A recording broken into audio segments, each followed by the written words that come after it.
everybody, it's Safi and Marco, dish out all the movies. Well, today we're going to review a horror movie, I guess. You got a piece of candy in your pocket. Yes, I do. I have 2 Tootsie Rolls in my pocket. What's that line from, Safi? I have no idea. You got a piece of candy in your pocket? What's that line from? I don't know. Major Pain. Oh. I haven't seen that in a long time. Oh. That's a good movie. If you ever want to watch a good movie, what's the whole title? Is it just called Major Pain? Major Pain. Really good. It is hilarious all the way through. It dips a little bit near the end part. It's funny. You like that, Safi? Maybe I should be Major Pain for Halloween. Do you think people would cry about it? Don't do that. Because I don't see. Nobody knows who Major Pain is. But I don't see race. You know, I don't see that. that. Nobody knows who that is. It's an older movie, and I mean, we didn't know anything about it until we went to my best friend's house for New Year's Eve, and she put that on, and it was funny.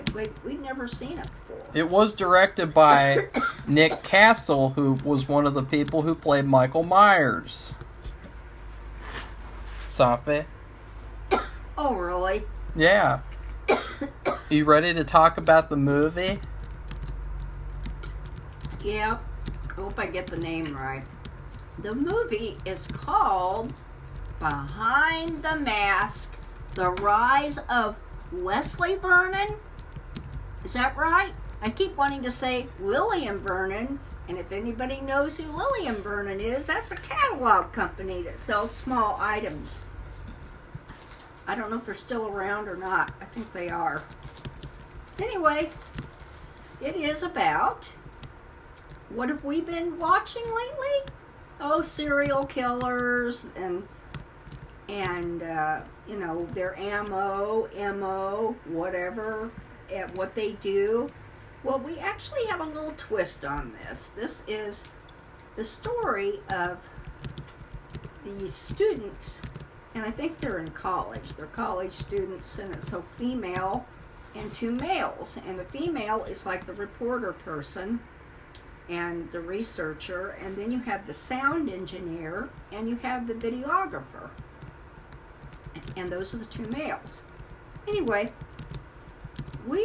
now, I didn't hear how she found out about this guy. How she? Oh, I thought you were going to say how I found out about the movie. Well, I don't know how she found out about him at all. That's not really explained, but I will explain how I found out about the movie, which is, I don't know.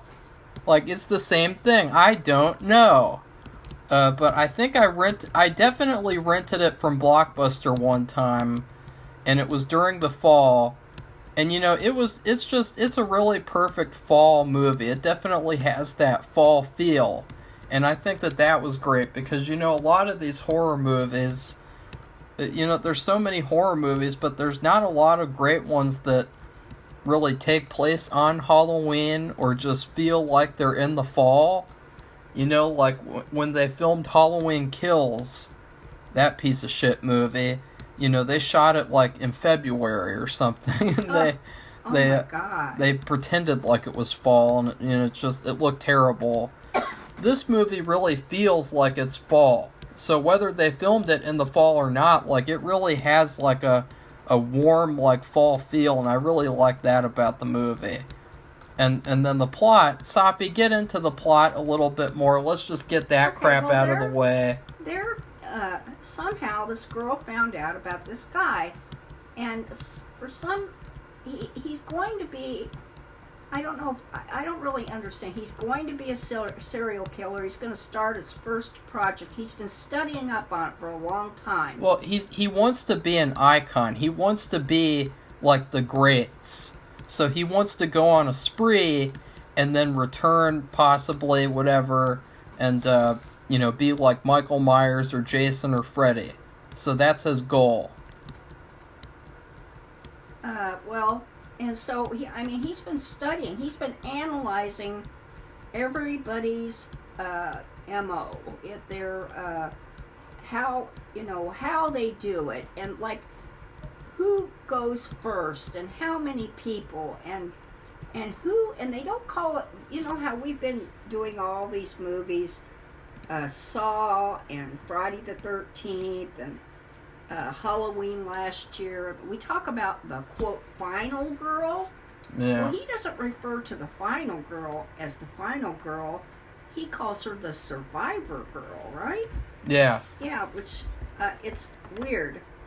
I guess to make him a little bit different than the others. So they're doing a documentary on him, which is odd, I thought. It is very odd, and let's talk about, like, it's pretty bad, Safi. Like, these people, they're accomplices to murder. Yeah, well, that's what they start, she's the person who's doing the interviewing and talking, and the other guys are just doing their job, the sound and the video. And so, like, they'll go in a room, and he'll say, well, now the closet is off limits because that's like the womb. And I'm like, what? I've never heard that in my life. So that's supposed to be the safe place. So serial killer would never go after their victim in the closet because that's the womb. That's what he says anyway. And so he'll go through, and then he already has a target. And who's the target? Who's going to be the survivor girl? Well, it's going to be this waitress. And she's a very tall, blonde girl with long hair, and she has a bunch of friends. Oh, can we just dismiss that whole closet thing first? Because, Okay. in Halloween, Michael Myers sure doesn't seem to think that, he doesn't seem to think that the closet is a safe space because... that's why I've never heard of it. And I thought, well, this just pertains to him. Laurie is in the closet, and, yeah, I remember that. And he doesn't seem to care very much about the fact that she's in the closet. Like, it seems like he's very, Doesn't he attack her through the closet? Yeah, he stabs through it, and he's like stab, and then he get her in the shoulder, and then something? he turns on the light, and he's reaching in there, and it's like he doesn't give a shit about the fact that she's in the closet or not. Yeah, so that was one thing that he was talking about. But I guess that's just for him. Yeah, that's what I say. That's his little twist. He's worked out kind of like a method, like a formula, which I really think, like, if you were trying to replicate the greats, you would... The greats is Jason, Michael, and Fred. Yeah, we've already said that. Yeah, well, that's just to repeat it. But you would really have to come up with a formula in order to do it successfully, because you think about, realistically, a lot of these killers, like, they got a lot of advantages in the movies, like, in terms of just by luck. Like, the fact that Michael Myers in the 5th Halloween movie, he's in the jail cell, and then that random guy comes and he shoots all the police and gets him out of jail.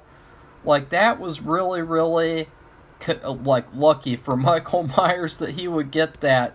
And, there's a lot of other, like, instances of, like, if you really wanted to replicate one of these big killers, you would really need a formula. Don't you think, Safi? Like, you would need a plan.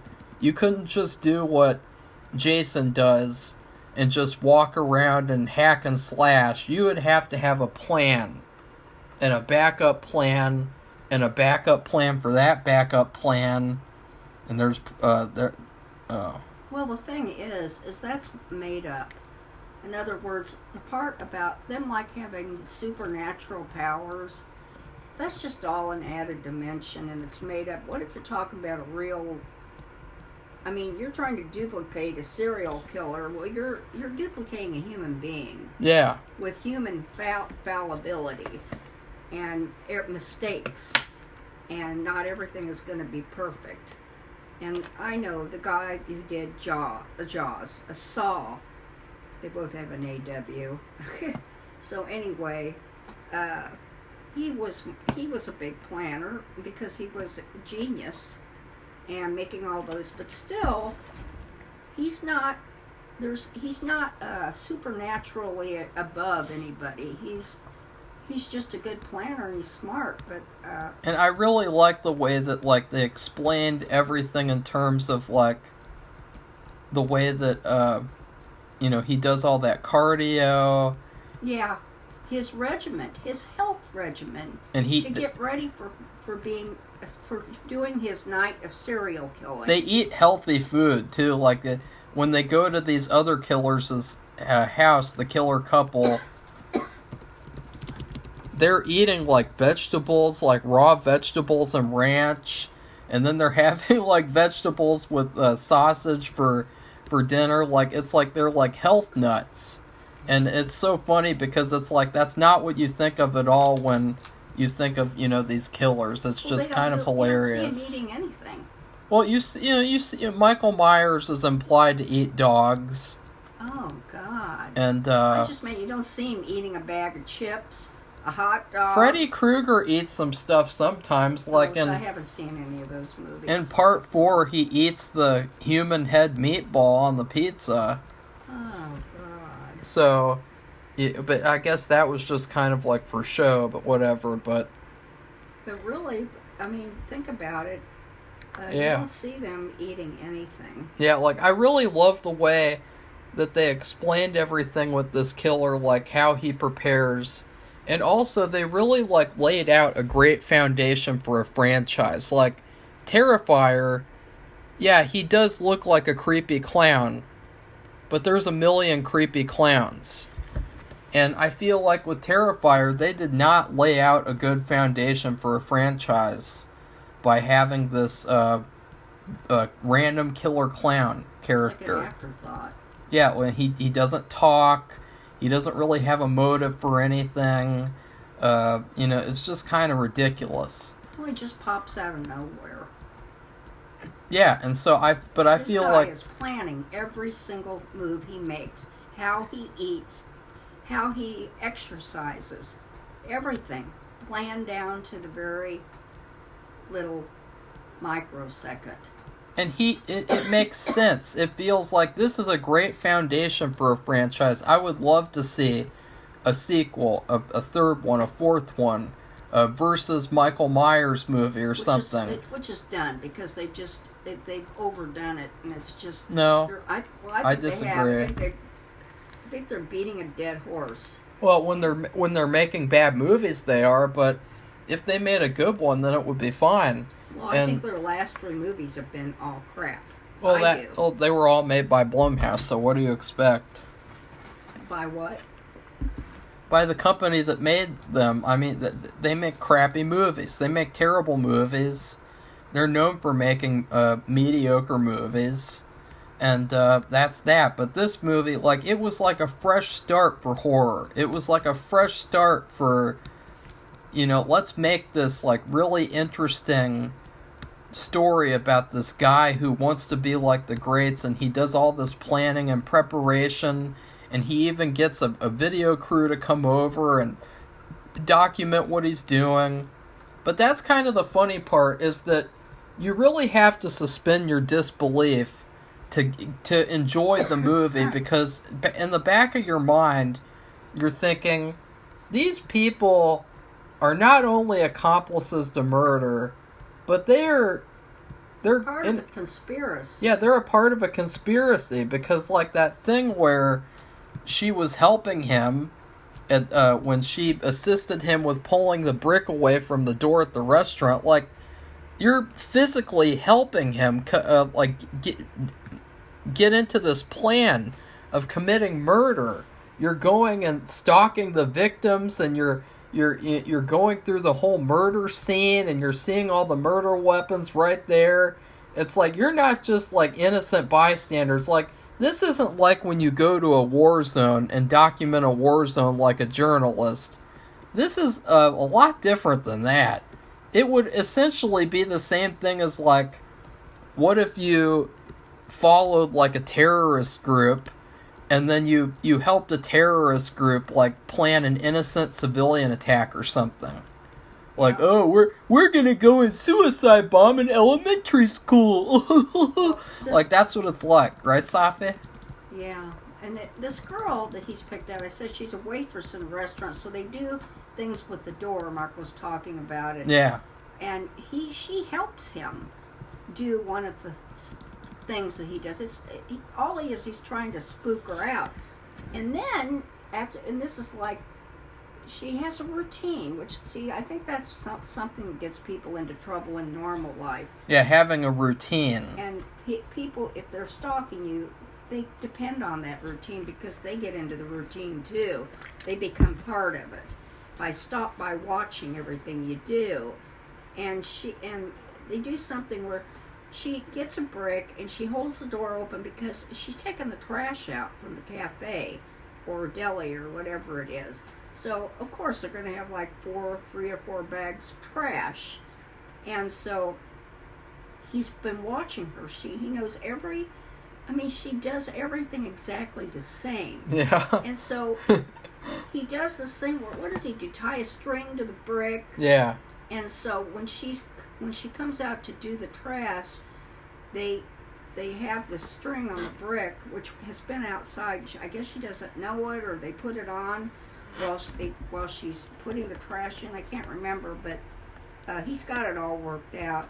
And they take the brick with the string. They just pull it away from the door, and of course it's slammed shut. You can't open it. You have to go around to the front of the place. And the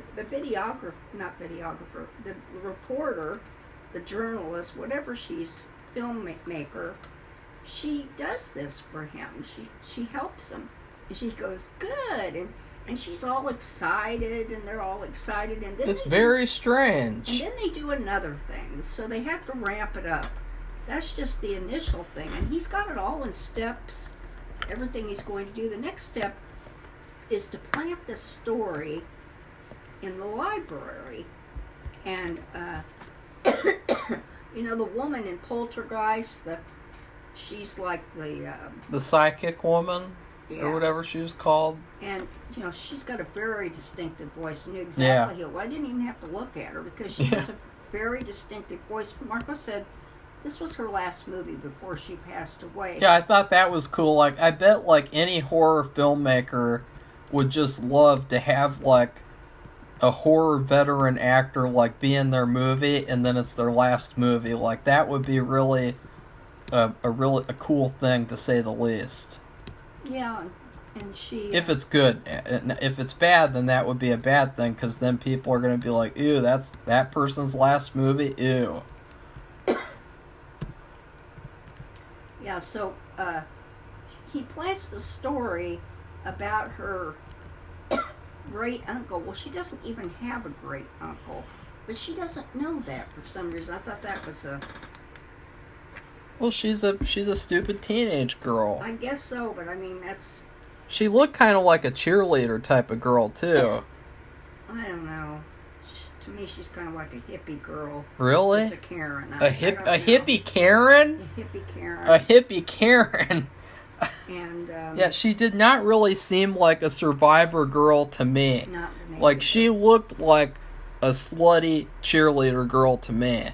Well, in my opinion. She just seems so much older and almost like she was out of place. Well, they have to be. If they film the sex scene near the end, they have to be older than 18. Oh. Or 17, whatever. I just don't think about that stuff. So anyway, so her great uncle didn't do what it was. He set it up that her great uncle raped somebody, and then the woman had the baby, and then the baby grew up and was haunting the family or something. I don't know. I didn't get that, but she has no great uncle. It was all made up. But he planted the story. I mean, everything about him manipulated the whole thing. Yeah, and then his plan was to kill the librarian, which once again, they don't care. This film crew does not really care at all. They stay there. They watch what he's doing. They're like, "Ooh, cool!" And they and see him too. This is a review, Safi, and so I would like to mention. I really like the part where he's sitting there talking to them in the library, and he pulls out that Paradise Lost book, and he's like, "Ooh, Paradise Lost!" It's like he just randomly reached behind himself and he just grabbed that just randomly. That was really funny. Like, this movie had a lot of good jokes in it, which kind of started to become its downfall near the end. And we'll talk in general about, like, the movie overall as soon as Safi is done with the whole, like, You told me to do that. But not in a painstaking way where you're like, and then they go there, and that thing happens. I don't know what else to say and about they go it, there, because and it that just... thing happens. Well, and you have to say how Robert Englund got in the picture, too. Well, he comes there, and he ends up stopping the librarian from getting killed, and he is essentially the Dr. Loomis character for Leslie Vernon. And it also is revealed that Leslie Vernon is not really Leslie Vernon. He is some other guy, but he's still named Leslie, which I thought was interesting. Like, his name is still Leslie anyway. And Robert Englund was his psychiatrist, and I kind of liked Robert Englund in this movie. I did too. I thought that it was really nice that he would do this movie because, you know, it kind of felt like a student film a little bit, like a little bit above a student film, and so it was nice the fact that Robert Englund would be in it. Yeah. And so basically the whole movie is about setting up this murder spree at the Leslie Vernon house, because every year on the anniversary of the murder of him by the mob of people, kids go there to the house and they spend the night and they have fun and they do whatever. And so he's setting this up, like, in painstaking detail, setting up how he's going to kill them, where he's going to kill them, the order, like he's anticipating what they all do in the house, and the order of what they do at everything. And it's like, it's really cool to watch, like, this, it's like the anatomy of a horror film, essentially. Like, you're seeing it's like you're dissecting a horror film. Yeah. It is. It's interesting, like too. Friday the 13th or something, and it was really good in that way. It's like, which people do they pick first? Does the guy pick first to kill? And then who does he pick next? And why does he pick who he picks when he picks them? Well, there's a little twist to all that, though. Yeah, when they finally get to the night. Now, this is the part where Safi and I kind of, you know, were like, because the film crew, when it got to the night, it's like, what did they think was going to happen? I know. And they act like they're so shocked when he murdered somebody. He said, and it's almost like he's going out on stage. Yeah. He has this little scythe, you know, the curvy, pointy weapon. Which is a great weapon for a killer. And you use cut weeds, real tall weeds. And she sits with him while he puts his makeup on, because he's going to put on a mask over the makeup, and he tells her what the makeup is made of. It's made up of a concoction plus other things, and I'm like, you know, what does she think's going to happen? Does she think he's not going to do it, and just what is this? And then he says, okay, and it's almost like he's going out on stage and he's going to perform, and he goes in the next room, he tells him, and she knows where he's going to go and who's in there, and he goes after a couple, right? Yeah, and he kills them really fast. And she's like, oh my God. Oh no! How can this happen, you know? And I'm like, what the hell? You're an accessory to murder. Yeah. You and both of you, the sound guy and the videographer too. You all are part of a conspiracy to commit murder. Yeah. And he plans, and then they realize he plans to do everything he said he was going to do, except what, Marco? We go through all the people that he's going to kill, and she even helps to figure out, well, oh my God, they're going to go in that room next, and who's in that room? And they find out, and they try to warn them, and they do manage to warn some of them. Well, they end up discovering that the final girl is not really good enough to be a final girl because she's a slutty cheerleader type of person, which is exactly what I said. And so then what they do is they go around and they start trying to sabotage this whole plan and survive and defeat Leslie, and it ends up to where there are a lot of like things that go wrong for Leslie, but somehow, even though they're trying to like problem solve and figure everything out, it still basically goes the way that he wanted it to go. Almost like, I would say like 65 to 70%. Because all the main stuff still happens, like, you know, because the main filmmaker girl, she turns out to be the final girl. Yeah, and these two girls, the one who which they originally thought was going to be the one, she's not a virgin enough. Safi, I already said that. I know that, but they're there with her. And there's another blonde girl who's shorter, and they go, well, what am I going to be in this plan? And then the one who was supposed to be the final girl, but not really, she said, it's going to be you. And they look at the journalist, or whatever she is, the filmmaker. She's going to be the final girl. It's so funny how they're sitting there, and she realizes that they're right. And that she has been duped, and she was just, well, all three of them were helping him with his plan to do everything. That it was really a little kiltered to go towards them or her, basically.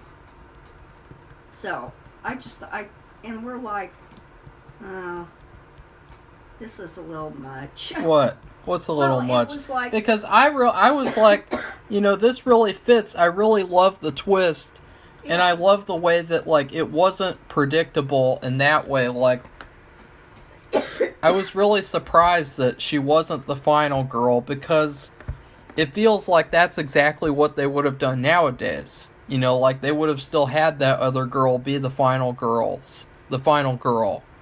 But I love the fact that she wasn't, and, because you can really tell. I mean, honestly, he was talking about how, like, can't you tell that girl's a virgin? Like, you take one look at this girl from Home Alone, the journalist girl, and it's like, yeah, she's definitely, I mean, come on, guys. Like, she looks like a peanut butter and jelly, and then the other girl looks like mac and cheese. Like, you can tell, like, who's the virgin and who's not, in my opinion. Right, Safi? Like, couldn't you tell? Like, because the journalist, too, she was kind of a prude. Like, there's this part where Leslie was talking about the couple having sex, and he described, I guess, the boobs came out, and she was like, whoa, isn't this a little gratuitous? And it's like, bitch, he's talking about committing murder, and you care about the boobs? What a prude. This is what I did. This is when to me, it just got kind of, well, this is kind of a fun movie, and it's an interesting twist. It's a fun but flawed ride. Yeah, it really is. But, I mean, I wasn't mad about it. No, it's not a bad movie at all. No, it isn't like you sit there and you feel gypped for watching it. It's kind of like a project, and an advanced project, and it's an interesting idea, which I always like. It is a very good idea, and I really feel like it could have been done better, or the sequel could have improved on things. Now tell them what happened with that. No, I don't want to talk about all that. But it's okay. Well, the movie was not popular, which I don't understand why not. Like, it might have been the title. Well, the title is very long, which that's not really ever advisable, except for when it's Stanley Kubrick, you know, Dr. Strangelove or How I Learned to Love the Bomb. That's a great title, but that's Stanley Kubrick. So, but even when I was a kid, I rented this movie from Blockbuster on a fall afternoon and had McDonald's, which was a cheeseburger with fries and a medium Sprite, and it was a rainy day as well. Even at that time when I was a kid, I had the exact same opinions about every single thing in this movie that I do now. Like, it's still like, because when I was a kid, I was like, you know, I really love the documentary stuff and how funny it is and how kind of clever it is, but then I really don't like the film stuff. Like, you know, the stuff where it becomes an actual film, quote unquote. Because that's the part where I feel like it loses me, because you just can't take it seriously. You know, it's very comedic, it's very kind of like, you can't really, there's a lot of, how would you describe it? Like, questions, holes. There's holes in the story, like a Jason Voorhees hockey mask. Because that's a good question. Like, where did they find him to begin with? Like, well, that's what we never find that out. That's why I was wondering. That's a strange thing. Like, where did they find him? And you don't just come up with something like that out of thin air. I really think this movie's a lot like Scream, though, in the sense that it really picked apart all the stereotypes. It picked apart all of the formula and everything of horror movies, and I think that that's really good that it did that. But the thing is with Scream is that movie was, it took itself seriously still. Like, you still really loved all the characters, and there was still a story there that was going on that was serious. It wasn't just like clever comedy the whole movie. It was very serious. And you like the characters. That's another thing in this movie, is we hardly get to know the characters, like, at all.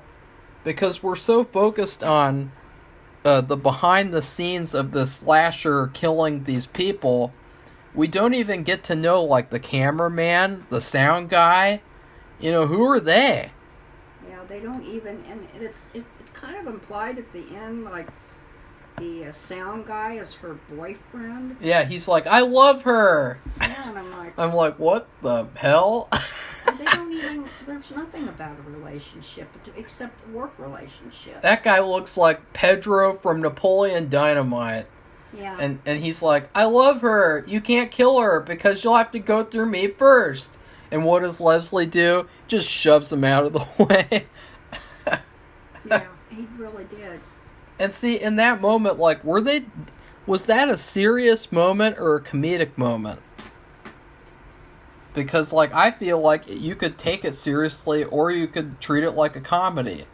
So, like, that's what I say, like, it did not feel like it was really enough to take itself seriously in the last part. Like, especially the last, like, act of the movie. But I really like this movie. Like, I loved a lot of the stuff. It's very rewatchable. Like, I watched this movie for the third time this year, and then, like, this was one of the movies that I bought from Blockbuster when Blockbuster was closing down, and they had, like, a clearance thing. You could buy, like, 5 movies for, like, $5 or something. And so I got, like, Saw 5, I got the Friday the 13th remake, and I got this movie, and I got, like, a couple others. And so it is a very rewatchable movie, and I wish that more people would watch it and support it, because it definitely deserves a sequel. Safi?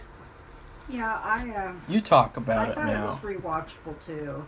Really? I thought it was a good idea, and there's a few little flaws in it, and but it's not bad. It's not something that you would get. Like we've been watching Chucky and American Horror Goosebumps. Story and Goosebumps. All these latest things that have come out, made like during the last year or whatever, and they're just not good. No. And they have a lot more money to spend.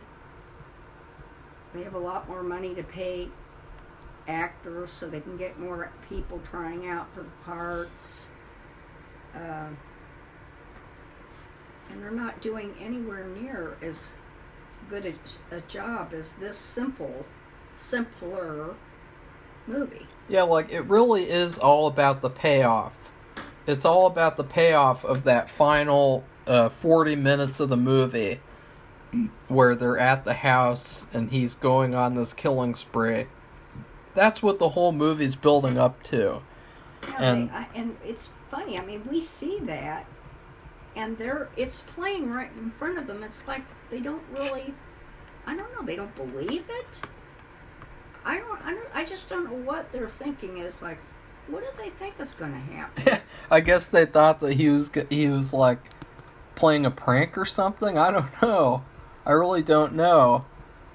I'm like, oh my god, he's really doing it. The guy who says he wants to be a serial killer is killing people. Oh no! That's pretty bad, Safi. That's like... It's just really weird. It would be okay if these people were like 5-year-old children or something, but these are grown adults in college. What's their problem? What's their... I don't know. What's their major malfunction? What's that from, Safi? I don't know. Full Metal Jacket? No, I didn't.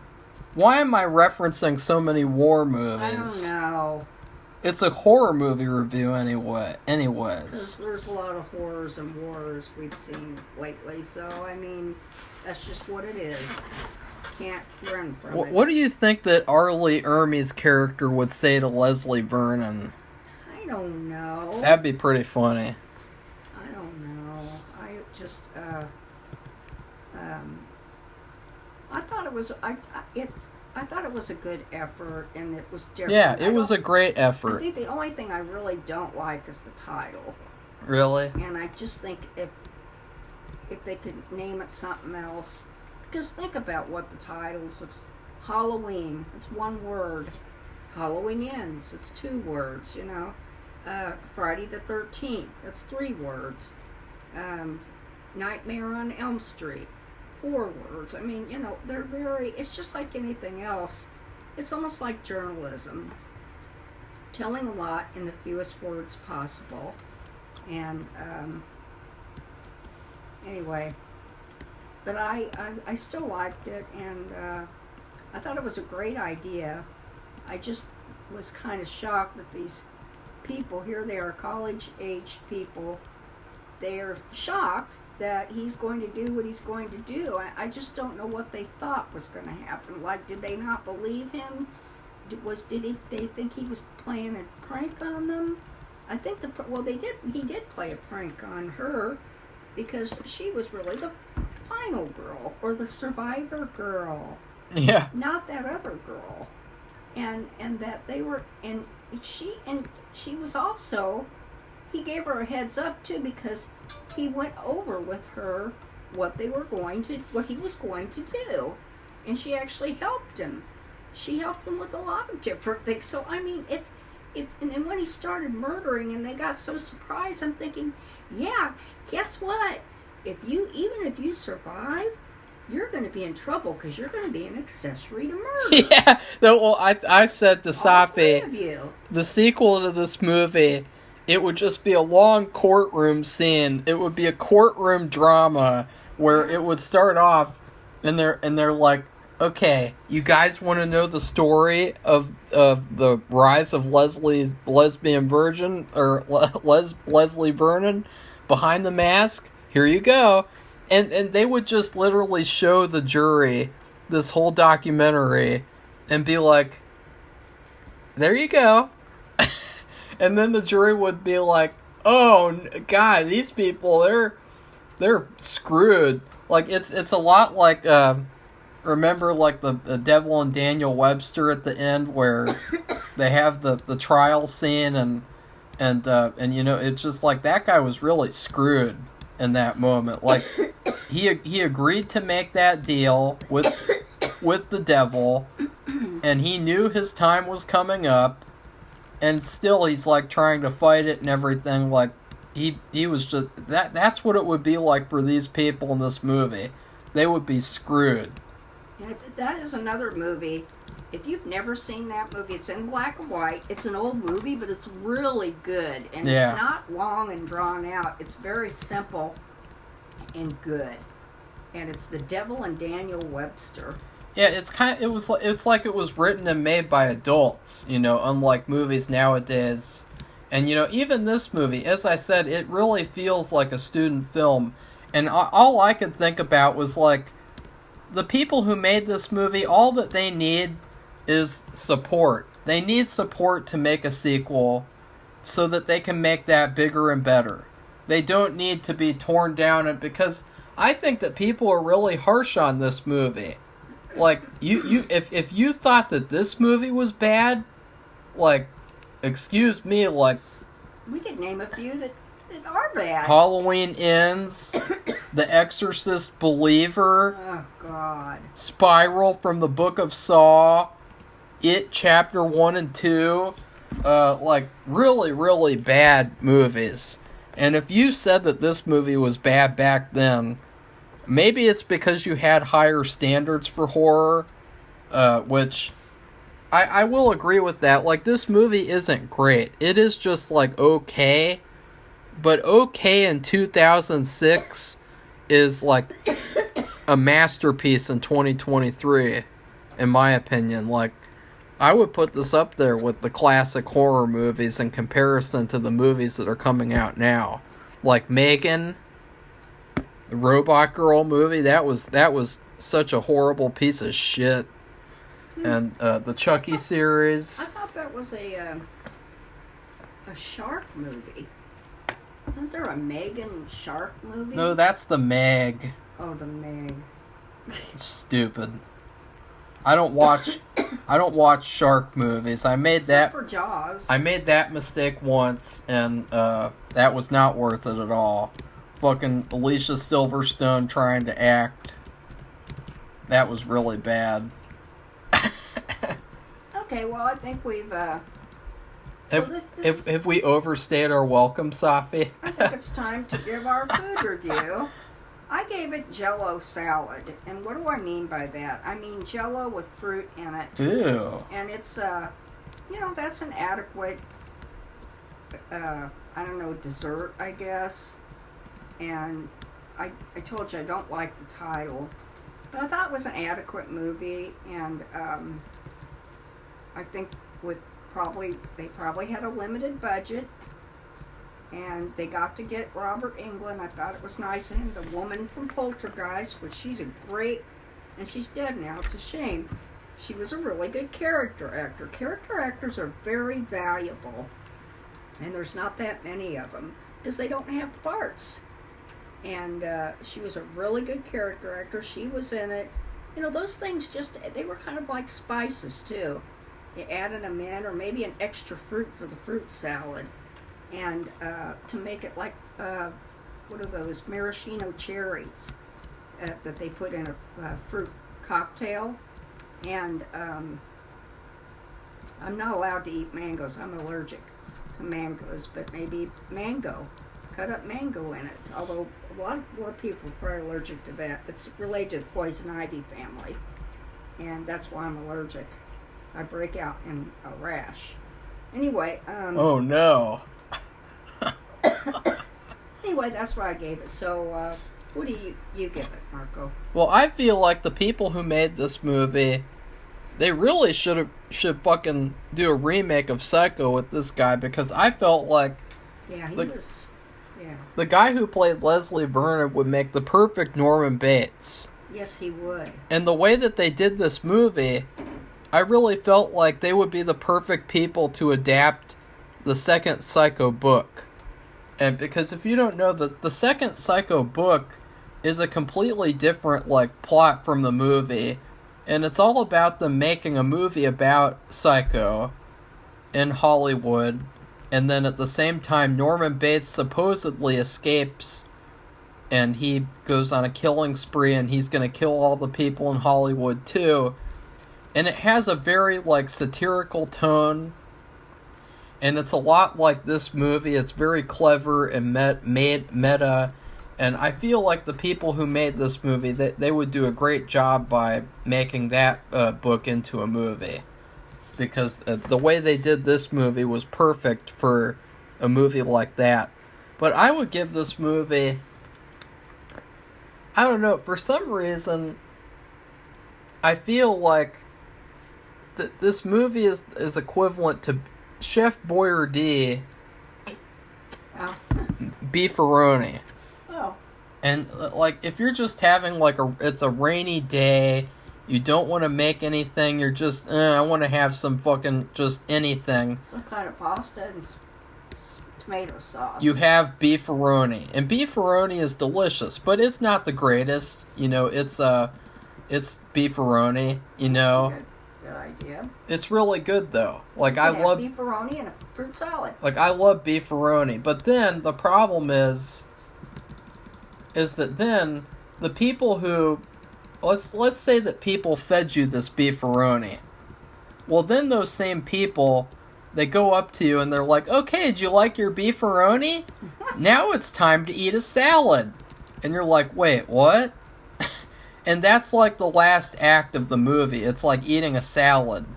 Because it's like the movie did not really take itself seriously enough for me to be really invested in that last part.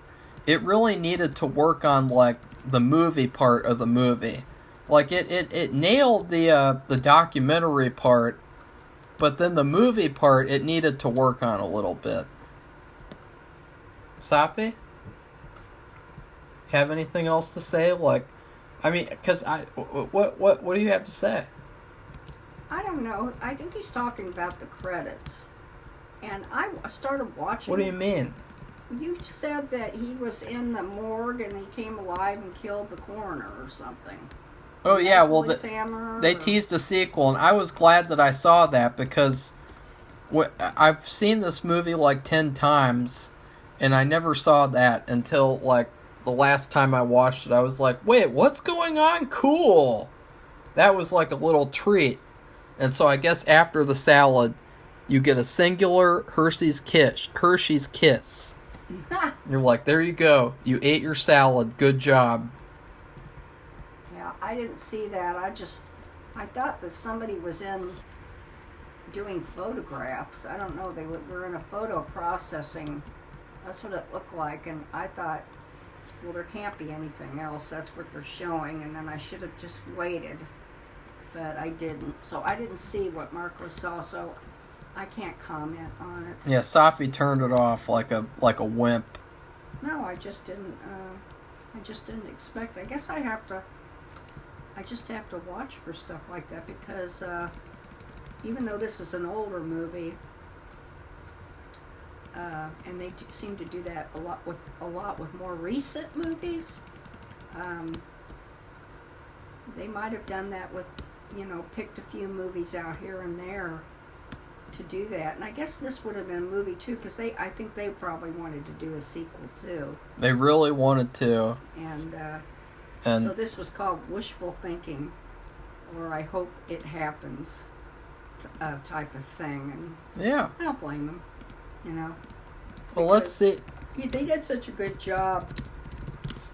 It would be nice. It would have been nice to see if they'd gotten the money and the permission and everything to do it. That they would have done it, to see what they would have done with it. Well, let's see, what other horror movies came out in 2006 that made this movie so bad?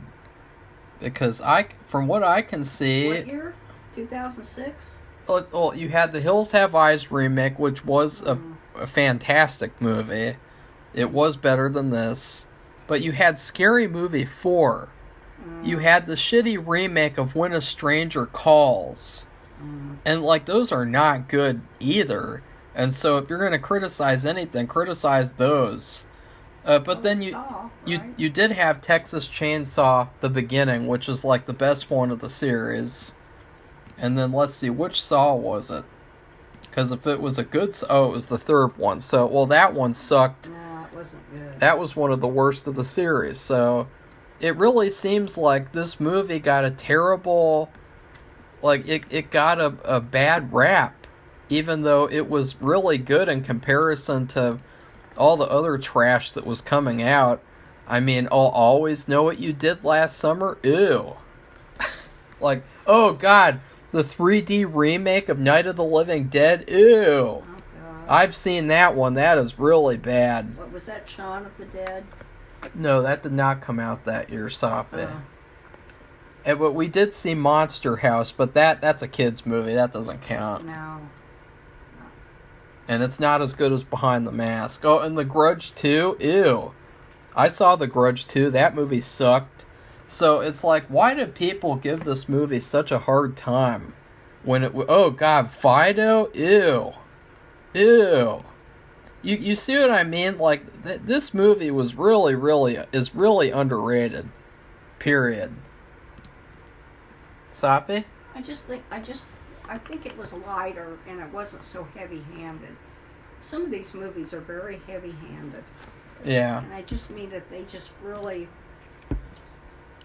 Maybe it's that it's darker. They take themselves too seriously, and this had a little bit of a light humor, this tone, and I guess that doesn't agree with somebody for a horror movie. Well, make sure you speak up next review, Safi, because people can hardly hear you. Oh boy, I just think it wasn't so heavy-handed. It was very light and humorous. In a certain way, and I just don't think for a typical horror movie that's come out really they're not that, these horror movies that are coming out, they're not that great at all. Saw is the only one that's, I mean, it's grown up. It's for, well, we just saw the latest one. It's for grown ups. So is this movie. And yeah, but I don't think people, when they see that, they can't, they go, oh, ew, or something. They have to have it be heavy-handed or something. I don't know. I really don't know. Like, it's a very entertaining movie. It's very good. It's very rewatchable. So anyways, okay, well, that's about it. If you like this video, give it a thumbs up and become one of our subscribers. We're not saving people from drowning or making a huge meal. But we are saving people. We are saving them from watching bad movies. Yeah, but of course some people say, well, we don't listen to reviews. We want to see it ourselves. And that's entirely up to you. Well, the thing is, we're just that trying to help you out and just point out things to you so you can kind of help guide you. But well, our reviews are more so like discussions and things of like, you know, you could watch a movie and then watch this, and it's like a discussion. If you don't have anybody to discuss a movie with, you can watch our videos and get that same kind of discussion. Yeah. Yeah. So goodbye, everybody. Bye.